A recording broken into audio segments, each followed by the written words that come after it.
Olá, dessa vez quem nos enviou a sua pergunta foi nosso irmão Elias. Pastor Marcos Pavan, consagrar-se ao Senhor, o que quer dizer? E como fazer corretamente? Muito bem, eu vou apimentar ainda mais essa sua pergunta. Por que é tão difícil se consagrar? Vamos lá. O que é consagração? O termo que talvez mais se ajuste ao conceito da consagração bíblica, considerando todos os seus aspectos e desdobramentos, é dedicação. Dedicar-se, consagrar-se, é uma devoção, devotar, tributar, oferecer dedicação, afeto, oferecer-se ao serviço de Deus, sacrificar-se por algo grande, ter empenho, empenhar-se, entregar-se. Na nossa relação com Deus, a consagração não tem a ver com o cumprimento de obrigações, obediência, e sim com decisão de fazer mais, muito mais, do que fora pedido pelos mandamentos. Note, observe, espontaneamente, a gente fazendo um sacrifício além do que nos fora pedido por Deus, você estará se consagrando a Deus.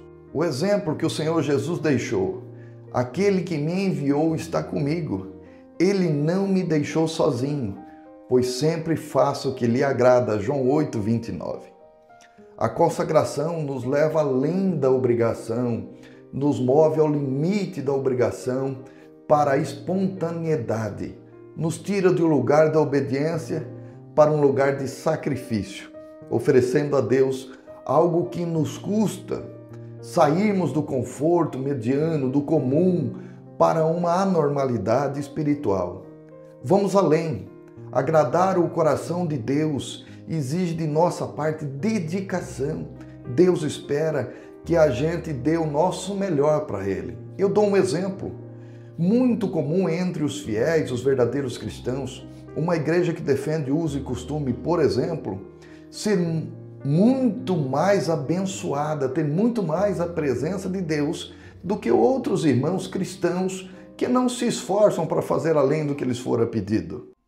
Basicamente, encontramos na Bíblia 3 elementos ligados à consagração ou à nossa dedicação a Deus.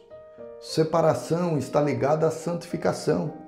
Os utensílios do templo, bem como os sacerdotes, eram ungidos e consagrados a Deus, declarados santos, Êxodo 30, 29 e 30.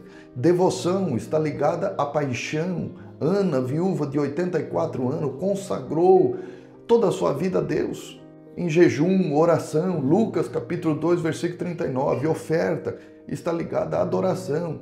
Davi, juntamente com o povo, deram voluntariamente ofertas para a construção do templo, em meio à alegria e os cânticos de louvor a Deus, 1 Crônicas 29. Todos esses elementos carregam a ideia de irmos além, fazermos muito mais do que somos exigidos por Deus. Consagração pode envolver pessoas. Ana entregou Samuel fazendo um voto, entregou o que ela ainda não tinha, mas tinha certeza que viria. E depois teve vários filhos, 1 Samuel 1:11.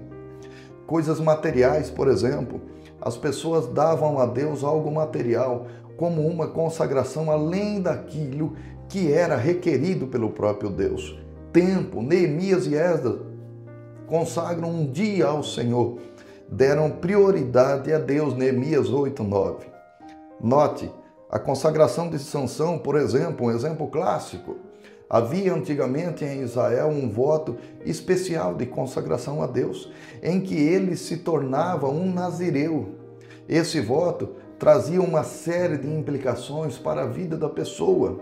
Uma delas é que ele não poderia cortar os seus cabelos. Essa era a identificação de um nazireu. Sansão foi então nazireu desde o ventre materno. Havia uma palavra de Deus sobre a vida de Sansão, de que ele iniciaria a libertação de Israel das mãos dos filisteus. Ele era extremamente forte por causa da sua força. Sansão obteve vitórias em diversas circunstâncias. quando o Espírito de Deus se apoderou de Sansão, ele chegou a rasgar um leão ao meio, Juízes 14:6. Qual era o segredo da sua força? Jamais se passou navalha em sua cabeça. Sansão se afeiçoou com uma mulher chamada Dalila, e esta foi convencida pelos filisteus a descobrir o segredo da grande força de Sansão, em troca de muito dinheiro. Depois de insistir Sansão por várias vezes, ele revela a ela o seu segredo. Sansão acabou respondendo e dizendo que era nazireu, consagrado a Deus desde o ventre da sua mãe.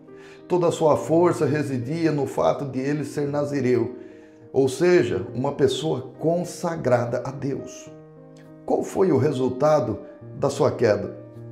Sansão foi aprisionado, teve os seus olhos vazados, tornou-se cego, perdeu o seu poder por não ter resistido ao pecado e às obras do mal. Perdeu uma liberdade em Deus, perdeu a direção de Deus, tornou-se motivo de chacota, de gozação. Por que tudo isso aconteceu? Porque perdeu a sua consagração. Qual foi o fim da história? Deus sempre usa de misericórdia, aleluia. Ele sempre dá uma segunda chance. O cabelo de Sansão voltou a crescer.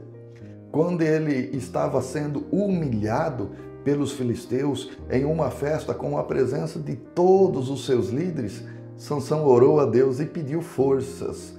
Novamente, Deus o deu, o tornou forte, e ele se apoiou às colunas daquele templo que sustentava toda aquela estrutura do deus de Dagom, e empurrou, derrubou toda ela e matou todos os líderes e todo o povo que ali estava. Sansão cumpriu o propósito de Deus em sua vida. Respondendo sua pergunta, nobre irmão Elias e espectadores da Bíblia, tirando dúvidas. Você quer ativar a sua vida espiritual? Uma das maneiras de fazê-lo como você aprendeu hoje é através da consagração. O segredo da vitória de Sansão foi sua consagração. O mesmo pode acontecer conosco. Quer experimentar o poder de Deus e viver o sobrenatural? Consagre-se a Ele. Deus vos abençoe em Cristo Jesus. Espero ter ajudado. Até o próximo A Bíblia Tirando Dúvidas.